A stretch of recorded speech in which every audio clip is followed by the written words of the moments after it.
अगर मैं आप लोगों से पूछूं कि गणित में सबसे ज्यादा डर किससे लगता है, तो आप बताओगे कि ज्योमेट्री यानी ज्यामिति। तो उसी ज्यामिति का डर खत्म करने के लिए आपका आर्यावर्त एडुवर्स में स्वागत है। आज ज्यामिति का पहला लेक्चर लेकर आए हैं। तो सबसे पहले समझते हैं ज्योमेट्री होता क्या है। ज्योमेट्री, जिसे हिंदी में ज्यामिति कहते हैं, तो ये दो वर्ड्स आया है, जियो, और ये जो मैट्री आया है ये आया है मैट्रॉन से। जियो का मतलब होता है अर्थ यानी पृथ्वी, और मैट्रॉन का मतलब होता है मापना। तो ज्योमेट्री का जो डेवलपमेंट हुआ है, विकास हुआ है, वो पृथ्वी के मापने से हुआ है।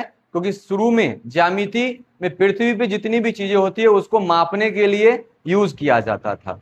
अब सबसे पहली बात, अगर ज्यामिति में अगर हम समझे तो ज्यामिति का इस्तेमाल करके ही हम लोग नेविगेशन यानी मैप का यूज करते हैं, और मैप का यूज करने के बाद हम एक जगह से दूसरे जगह जा पाते हैं। चाहे समस्तीपुर से पटना जाना पड़े, पटना से दिल्ली जाना पड़े, अगर आप बाइक से जाते हो और आपको रास्ता ना देखा हुआ होता है तो ज्योमेट्री का इस्तेमाल करके ही हम नेविगेशन यूज करते हैं और एक जगह से दूसरी जगह जा पाते हैं।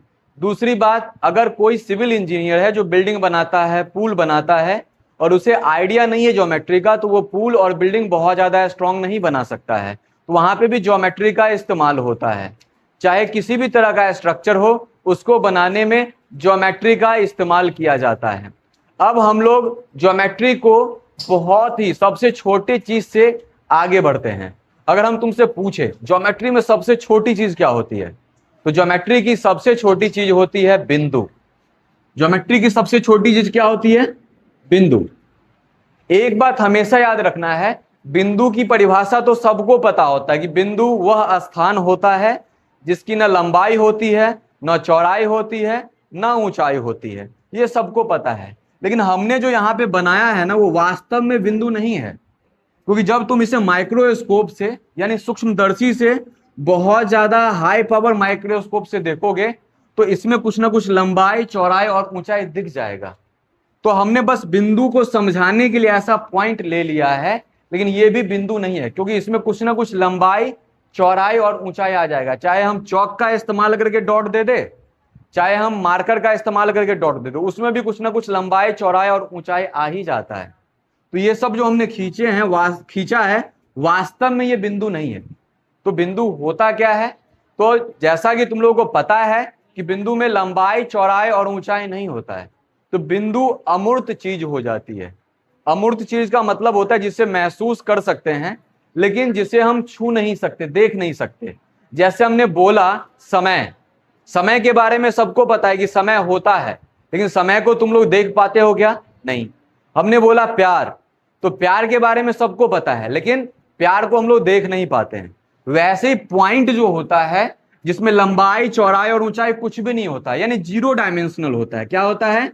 जीरो डायमेंशनल होता है। ना लंबाई होता है, ना चौड़ाई होता है, ना ऊंचाई होता है।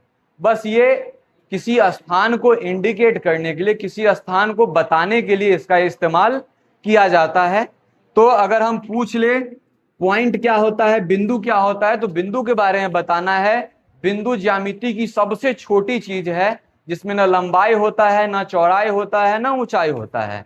जैसे अगर तुम बायोलॉजी में चलते हो तो बायोलॉजी में सबसे छोटा होता है कोशिका, और कोशिका से पूरा शरीर बनता है। केमिस्ट्री में चलते हो तो वहां पे सबसे छोटा होता है परमाणु, और परमाणु से मिलकर अणु बनता है और उससे कोई पदार्थ का निर्माण होता है। एसएमएस बिंदु सबसे छोटा होता है, और बिंदु से ही जितने भी आकृति हुए, जितना भी आकार है, सब बिंदु का इस्तेमाल करके ही बनाया जाता है। अब आगे बढ़ते हैं, हम लोग बिंदु से आगे बढ़ते हैं। लेकिन अगर हम तुम लोगों से पूछ ले बिंदु होता क्या है, तो तुम लोग बिंदु के बारे में बताने के लिए एबल हो या नहीं हो? तुम सब बता सकते हो बिंदु क्या होता है? बिंदु क्या होता है? एक ऐसा स्थान होता है जिसमें ना लंबाई होता है, ना चौड़ाई होता है, ना ऊंचाई होता है। अंडरस्टूड? लेकिन हमने जो यहां पे डॉट दिया है, क्या वास्तव में वो बिंदु है? नहीं, क्योंकि इसको अगर माइक्रोस्कोप से देखेंगे तो इसमें हमें लंबाई, चौड़ाई और ऊंचाई पता चलेगा। अब देखो, इसी डॉट को अगर हम दोनों तरफ से बढ़ाए, ऐसे करके बढ़ाते चले, बहुत सारा डॉट दे यानी बहुत सारा बिंदु दे, दोनों तरफ बढ़ाते रहे, तो तो दोनों तरफ बढ़ के कुछ इस तरह का स्ट्रक्चर आएगा। क्या इस तरह का स्ट्रक्चर आ रहा है? तो ये जो स्ट्रक्चर तुम लोग देख रहे हो, ये जो आकृति तुम लोग देख रहे हो, इसे कहते हैं हम लोग रेखा, और इंग्लिश में इसे कहते हैं लाइन। क्या कहते हैं? लाइन। लाइन यानी रेखा क्या होता है? तो रेखा बिंदुओं का समूह होता है, अनंत बिंदुओं का समूह होता है, क्योंकि इसमें एक दो बिंदु तो है नहीं, तो अनंत बिंदुओं का समूह होता है जिसका कोई भी अंत बिंदु नहीं होता। अंत बिंदु का मतलब दोनों तरफ से बढ़ रहा होता है, दोनों तरफ से बढ़ रहा होता है, कहीं पे रुकता नहीं है। तो अगर हम बोल दें कि 5 सेंटीमीटर का रेखा खींचना है तो हम गलत बोलते हैं, क्योंकि रेखा तो दोनों तरफ से बढ़ ही रहा होता है। अगर कोई बढ़ रहा होता है तो 5 सेंटीमीटर का रेखा खींच सकते हैं? तो नहीं। क्या 2 सेंटीमीटर का रेखा खींच सकते हैं? तो नहीं, क्योंकि जिसकी लंबाई अनिश्चित है, जिसकी लंबाई फिक्स ही नहीं है, तो 5 सेंटीमीटर और 2 सेंटीमीटर का कैसे हो सकता है? तो रेखा के बारे में आपको समझ में आया कि रेखा में सिर्फ लंबाई होता है। रेखा में क्या होता है? सिर्फ लंबाई होता है। और यूक्लिड बाबा ने क्या कहा था? यूक्लिड बाबा ने कहा था कि रेखा जो होता है चौड़ाई रहित लंबाई है, यानी उसमें चौड़ाई नहीं होता है, सिर्फ लंबाई होता है, इसलिए वो 1 डायमेंशनल होता है, यानी एक विमीय आकृति होता है जिसमें सिर्फ लंबाई है।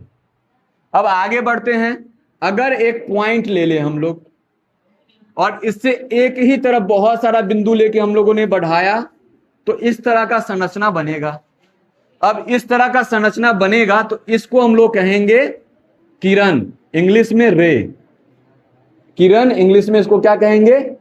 रे कहेंगे। और इसमें गौर करोगे तो यहां पे एक अंत बिंदु है, एक यहां पे क्या है? अंत बिंदु है, लेकिन एक तरफ से ये अनवरत रूप से बढ़ रहा होता है, बढ़ ही रहा होता है, कहीं पे रुकता नहीं है। तो किरण का भी कोई निश्चित लंबाई नहीं होता है, क्योंकि एक तरफ से तो बढ़ रहा है ना, एक तरफ भले ही इसका अंत बिंदु है, लेकिन एक तरफ से ये क्या कर रहा होता है? बढ़ रहा होता है। इसलिए किरण का भी कोई लंबाई निश्चित नहीं होता है। तुमने अगर टॉर्च जलाया होगा तो टॉर्च में देखना लाइट एक तरफ से कहां से निकल रहा है उसका आइडिया होता है, तो एक अंत बिंदु है, लेकिन आगे कहां तक जा रहा होता है उसका कोई आइडिया नहीं है, यानी अनिश्चित दूरी तक जाता है। तो टॉर्च से जो लाइट निकलता है वो किरण होता है। दूसरी बात, अगर हम आगे बढ़े और एक लाइन है, लाइन तुम लोगों को पता होगा बहुत सारे पॉइंट यानी बिंदु से मिलकर बना होता है। तो कोई भी 2 पॉइंट ले ले, इस पॉइंट को हमने ए कहा और इस पॉइंट का नाम हमने बी दे दिया। तो ए और बी को अगर हमने काट लिया, यानी इसका टुकड़ा ले लिया, लाइन का टुकड़ा ले लिया, ओके, और इसको अलग कर दिया, तो इस तरह का कुछ बना क्या? इस तरह का कुछ बना। इसको उठा के हमने यहां पे रखा, तो ये जो है इसको कहते हैं रेखा खंड, यानी लाइन सिगमेंट। इंग्लिश में क्या कहते हैं? लाइन सिगमेंट, क्योंकि यहां पे 2 अंत बिंदु है और रेखा का टुकड़ा है, तो यहां पे दोनों तरफ अंत बिंदु होता है। तो रेखा खंड की लंबाई निश्चित हो सकती है, चाहे 2 सेंटीमीटर का रेखा हो, चाहे 3 सेंटीमीटर का रेखा हो, या 10 सेंटीमीटर का रेखा हो, क्योंकि लाइन का टुकड़ा होता है।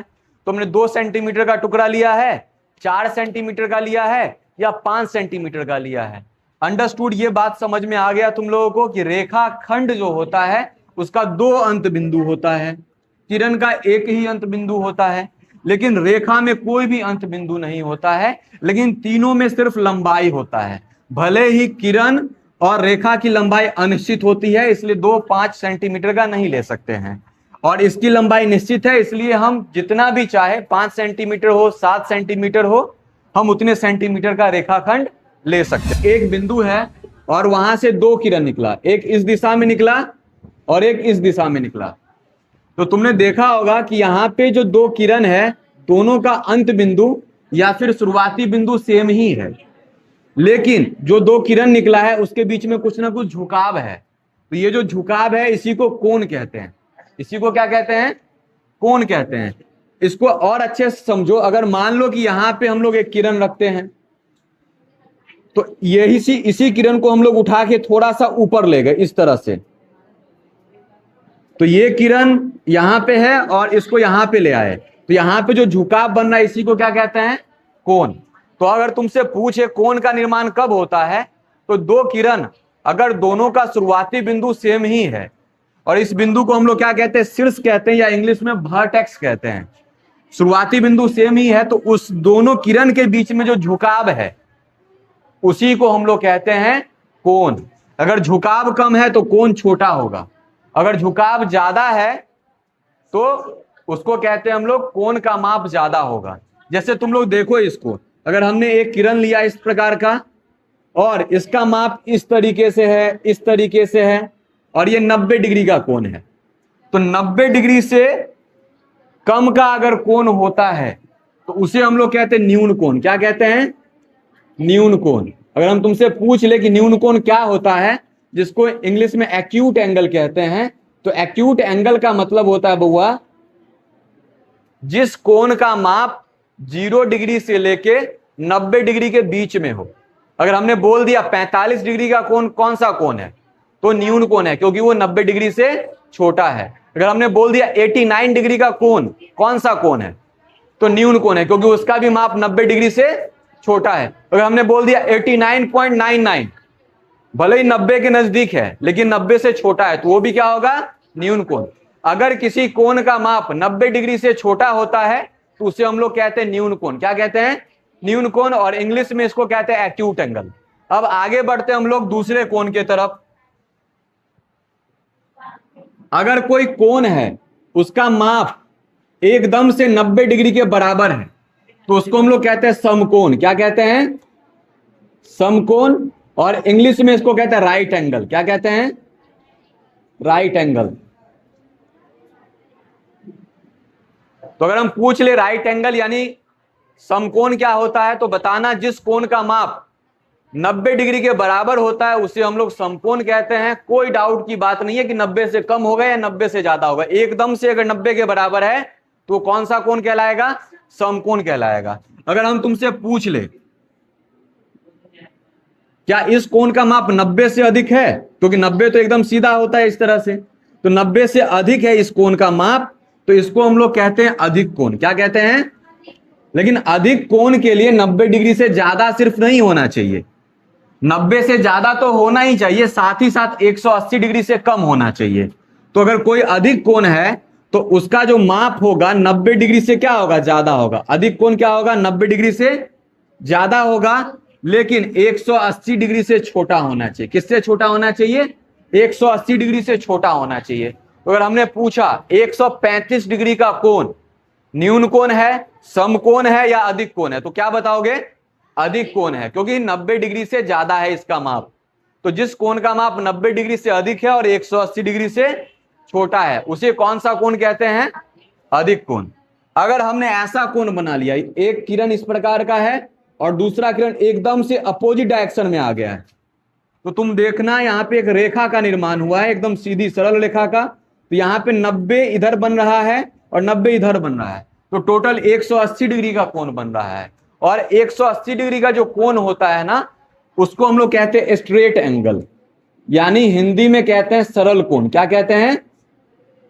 सरल कोण कहते हैं, या फिर हम लोग इसको ऋजु कोण भी कहते हैं। हम तुमसे पूछ ले ऋजु कोण यानी सरल कोण क्या होता है, तो जिस कोण का माप 180 डिग्री के बराबर हो उसे हम लोग ऋजु कोण कहते हैं। क्या कहते हैं? ऋजु कोण कहते हैं। यहां पे तुम लोग देख सकते हो 180 डिग्री का कोण क्या कहलाता है? स्ट्रेट एंगल या फिर ऋजु कोण। अब हम लोग आगे बढ़ते हैं थोड़ा। अब हम एक ऐसा कोण बना रही है, किरण है, ऐसे घूमते हुए घूमते हुए घूमते हुए यहां पे आ गया, तो तुम देख पा रहे हो यहां तक क्या आ रहा था? 180 डिग्री का कोण आ रहा था। अब 180 डिग्री से ज्यादा है और ये किरण अगर ऐसे घूमते हुए पूरा कंप्लीट रोटेशन करके यहां पे ही आ जाएगा तो 360 डिग्री का कोण बनेगा। एक किरण अपना पूरा चक्कर लगाता है तो कितना कोण बनता है? 360 डिग्री का बनता है। तो तुम देख पा रहे हो अभी जो ये वाले किरण और इस वाले किरण में कितना कोण बन रहा है? 180 डिग्री से ज्यादा है लेकिन 360 से कम है। तो जो कोण 180 डिग्री से ज्यादा होता है, ठीक है, और 360 डिग्री से छोटा होता है, उसको कौन सा कोण कहते हैं हम लोग? Reflex angle. और हिंदी में उसको कहते हैं प्रतिवर्ती कोण। कौन सा कोण कहते हैं? तो अगर हम तुमसे पूछ ले 190 डिग्री का कोण कैसा कोण होता है, तो 190 डिग्री का जो कोण होता है वो 180 से अधिक है और 360 से छोटा है, तो वो हो जाएगा प्रतिवर्ती कोण, इंग्लिश में रिफ्लेक्स एंगल। अब अगर कोई कोण यहां से चल के यहीं पे आ जाता है तो यानी कंप्लीट कर लेता है। तो टोटल देखो कितना कोण बना रहा है, 360 डिग्री का। यहीं से चला और ऐसे मूव करते करते करते करते यहीं पे आ गया, ठीक है। तो टोटल कितना कोण बनता है, 360 डिग्री का कोण बनता है। और 360 डिग्री का जो कोण होता है उसको हम लोग कहते हैं कंप्लीट एंगल, यानी कंप्लीट एंगल कहते हैं, क्योंकि वो 360 डिग्री बना लेता है। एक किरण अगर पूरा चक्कर लगाता है तो कितना कोण बनाता है, 360 डिग्री का कोण बनाता है। इसमें कोई दिक्कत है तो बता दो। अब यहां पे कुछ बात को तुम लोग समझ लो जो तुम लोग को डाउट में रख सकता है।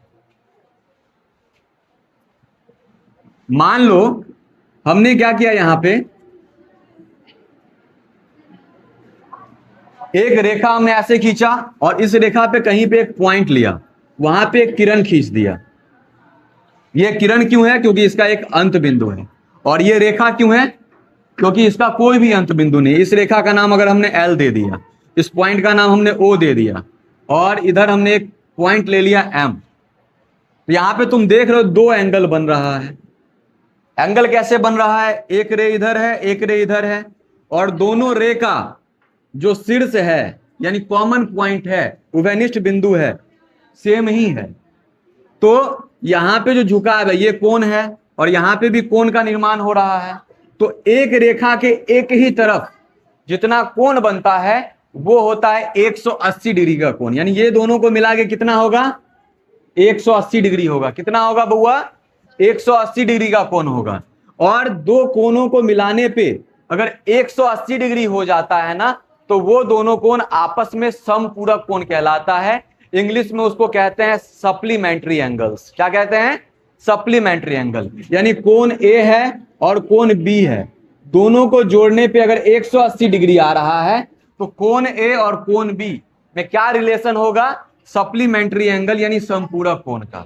लेकिन एक बात और समझो, दो कोण को जोड़ने पे, मान लो कोण सी है और कोण डी है, दोनों को जोड़ने पे अगर 90 डिग्री आ रहा है, कितना आ रहा है, 90 डिग्री आ रहा है, तो कोण सी और कोण डी को कहेंगे हम लोग पूरक कोण। कौन सा कोण कहेंगे, इंग्लिश में कहते हैं कॉम्प्लीमेंट्री एंगल। क्या कहते हैं, कॉम्प्लीमेंट्री एंगल। और दो कोण को जोड़ने पर अगर 180 डिग्री आता है तो उसको कहते हैं समपूरक कोण। क्या कहते हैं, समपूरक कोण। और पूरक और समपूरक में बहुत बच्चे डाउट में आ जाते, तो याद रखना पूरक छोटा सा नाम है, तो दो कोण को जोड़ने पे छोटा यानी 90 डिग्री आए तो पूरक कोण कहलाता है। समपूरक थोड़ा बड़ा नाम है, तो दो कोण को जोड़ने पे 180 डिग्री आ जाता है तो समपूरक कोण कहलाता है। और इंग्लिश में भी पूरक कोण को क्या कहते हैं, कॉम्प्लीमेंट्री एंगल। Complementary angle. और कॉम्प्लीमेंट्री क्या आता है, किससे स्टार्ट होता है बताओ, सी से। और इसको कहते हैं सप्लीमेंट्री एंगल। ये किससे स्टार्ट होता है बताओ, एस से। अब बताओ एबीसीडी में पहले कौन आता है, एबीसीडी में पहले आता है सी, और 90 पहले आता है कि 180 डिग्री, बताओ 90। तो कॉम्प्लीमेंट्री एंगल मतलब क्या, जब दो कोण को जोड़ने पे 90 डिग्री आए तो कॉम्प्लीमेंट्री एंगल कहलाएगा, और जब दो कोण को जोड़ने पे 180 आए तो सप्लीमेंट्री एंगल कहलाएगा। तो हमें लगता है तुम लोगों का पूरक कोण और संपूरक कोण का भी जो डाउट है वो क्लियर हो गया होगा। फिर तुम लोगों को रेखा क्या होता है, रेखाखंड क्या होता है, किरण क्या होता है, वो भी समझ में आया। ठीक है, तो आज के लेक्चर में इतना ही रहने देते हैं।